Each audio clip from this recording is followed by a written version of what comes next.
Hello everyone, आज हम करेंगे मिनरल एंड पावर रिसोर्सेज का दूसरा लेक्चर। और ये लेक्चर आपका लास्ट लेक्चर होगा इस चैप्टर का। फिर हम नया चैप्टर शुरू कर देंगे। तो चलो शुरू करते हैं इस वीडियो। देखिए, आज हम पढ़ेंगे कंजर्वेशन ऑफ मिनरल्स। फिर हम क्या पढ़ेंगे? फिर हम पढ़ेंगे पावर रिसोर्सेज क्या होता है। फिर हम पढ़ेंगे भाई साहब, क्या पढ़ेंगे भाई साहब बताओ? फिर हम पढ़ेंगे आपके कंजर्वेशन सोर्स ऑफ मिनरल्स और the non conservation source of mineral और chapter complete.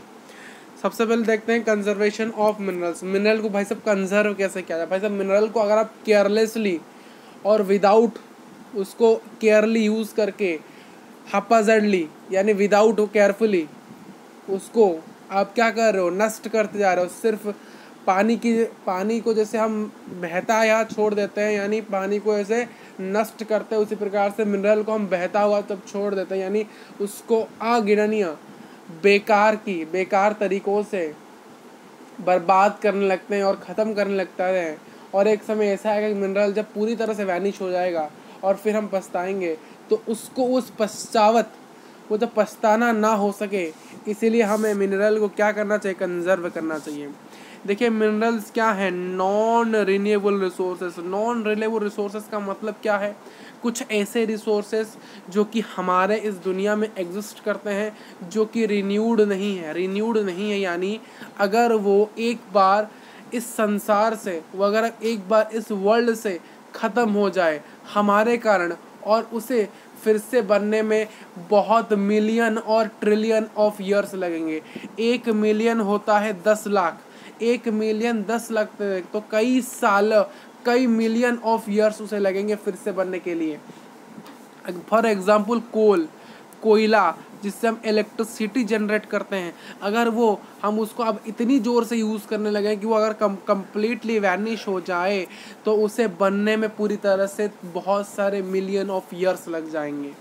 It is necessary to reduce the wastage in the process of mining. हम माइनिंग में जो वेस्टेज निकल रही है, हम माइनिंग कर रहे हैं, एक्वायरिंग कर रहे हैं, ड्रिलिंग करते हैं, फिर हम क्राफ्ट माइनिंग कर रहे हैं, कुछ ओपन क्राफ्ट माइनिंग कर रहे हैं। उन माइनिंग में जो वेस्ट निकल रहा है, कुछ वेस्ट प्रोडक्ट्स निकल रही हैं, उनको हमें रिड्यूस करना ज़रूरी है। अगर बहुत सारे माइनिंग हमने किया और बहुत सारा रिड्यूस आया, तो उसको हम रीयूज़ नहीं कर सकते, वो वेस्ट जा रहा है, तो उन वेस्ट को हमें घटाना है। Recycling of metal is the way of to conserve energy. मान लो हमने माइनिंग किया आयरन ओर का, हमने उससे स्टील बनाया। जो स्टील हमने बनाया, स्टील को हमने 1-2 साल 3 साल 4 साल यूज़ किया और फिर स्टील ख़राब हो गया, तो हमने क्या किया? उस स्टील को हम फेंक देते हैं। कहाँ पर? गैरेज में, यानी किसी कबाड़ खाना में बेच देते हैं, और वो क्या करता है? वो कहीं उसको फेंक देता है जाके। बट हमें क्या करना चाहिए? उसी स्टील को फिर से रीयूज़ लगाना चाहिए, ना कि हमें कंटिन्यूसली अर्थ के सरफेस से बार बार हमें आयरन ओर निकालना चाहिए। हमें क्या करना चाहिए? जो एग्जिस्टिंग मेटल है जैसे कि स्टील, उसको फिर से यूज़ करके एक नया स्टील बनाना चाहिए, ना कि बार बार हम आयरन ओर को निकालें, उसको नष्ट करें। हमें फिर से एग्जिस्टिंग मेटल को ही बार बार रीयूज़ करना चाहिए।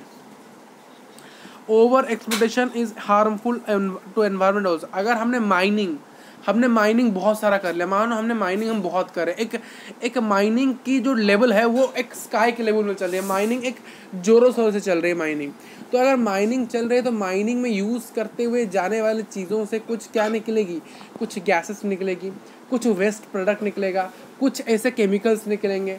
तो वो सभी क्या कर रहे हैं? हमारे वातावरण को, यानी हमारे एनवायरनमेंट में, यानी हमारे सराउंडिंग में जहाँ पर हम एग्जिस्ट करते हैं, उसको भी हानि पहुँचाएंगे। तो अगर आपको एनवायरनमेंट सेव करना है, तो आपको माइनिंग को मिनिमाइज़ करना पड़ेगा या फिर स्टॉप ही करना पड़ेगा। देखिए, कुछ जगह ऐसे हैं जहाँ पर अगर आप माइनिंग को मिनिमाइज़ कर दो, यानी थोड़ा सा कम कर दोगे, तो वहाँ पर ठीक ठाक असर पड़ेगा। बट ऐसे भी कुछ जगह है जहाँ पर माइनिंग का जो तेज़ है वो इतना बढ़ चुका है कि एनवायरनमेंट को अगर आपको बचाना है, यानी एनवायरनमेंट को अगर सेव करना है, तो आपको माइनिंग को पूरी तरह से स्टॉप मारना पड़ेगा, यानी दी एंड मारना पड़ेगा। ठीक, आइए देखते हैं पावर रिसोर्सेज। देखिए, पावर रिसोर्सेज दो प्रकार के होते हैं। पहला है कन्वेंशनल रिसोर्सेज, दूसरा है non conventional resources. We need power resources for industry. हमें पावर क्यों चाहिए भाई? तो ताकत क्यों चाहिए? ताकत किसी इसलिए चाहिए, कुछ चीज़ को जनरेट करने के लिए। हमें पावर रिसोर्सेज को हम इंडस्ट्री में यूज़ कर सकते हैं, डोमेस्टिक यूज़ के लिए यूज़ कर सकते हैं, एग्रीकल्चर में यूज़ कर सकते हैं, ट्रांसपोर्ट में यूज़ कर सकते हैं, कम्युनिकेशन में यूज़ कर सकते हैं, और डिफेंस लाइन में यूज़ कर सकते हैं। तो क्या है भाई साहब कन्वेक्शनल सोर्स ऑफ एनर्जी क्या है देख लेते हैं। The energy resources which have been in common use for long time are called conventional resources. क्या है, देखिए कन्वेंशनल रिसोर्सेस ऐसे एनर्जी रिसोर्सेस होते हैं जिनको हम कॉमन यूज़ के लिए यूज़ करते हैं। कॉमन यूज़ के लिए यानी हमारे रोज़मर्रा के ज़िंदगी में जिसको हम यूज़ करते हैं और बहुत लंबे समय से उसको यूज़ कर रहे हैं, उसको हम कहते हैं conventional source of energy. Fire you'd fossil fuel, fossil fuels यानी कोल, पेट्रोलियम, इस चीज़ को लिख लो भाई साहब, लिख लो यहाँ पर। कहाँ लिखोगे, यहाँ लिखो। देखिए fossil fuels are 3 types. Fossil fuels are 3 types. What are they, क्या क्या? एक तो है कोल, एक तो है नेचुरल गैस,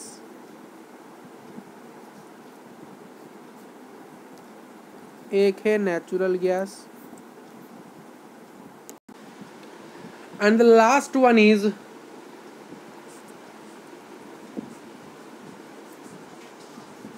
पेट्रोलियम। ठीक है,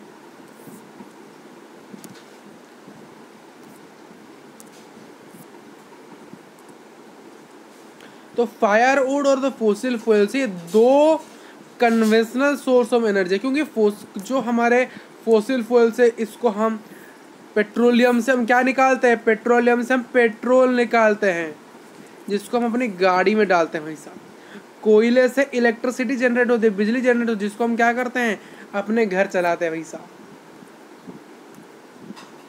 द फोसिल फ्यूल्स कंप्राइजेस, तो यहाँ पर तो लिखा भी है क्या, कोयल। कोल को हम क्या कहते हैं, फोसिल फ्यूल को, फोसिल फ्यूल 3 कैटेगरी से आता है। 3 कैटेगरी क्या है, पहला है कोल जिसको हम बरीड सनशाइन कहते हैं। तो आप इसको भी लिख लो यहाँ पर, इसको भी लिख लो, इसको इरेज कर लो भाई साहब। इसको हम बरीड फ्यूल कहते हैं। क्या कहते हैं, लिख लो भाई साहब, इम्पोर्टेंट है, एग्जाम में पूछ लेगा। बरीड फ्यूल कहते हैं इसको, क्या कहते हैं, बरीड।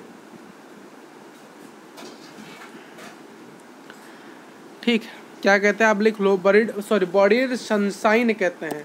क्या कहते हैं, बरीड सनशाइन, सनशाइन।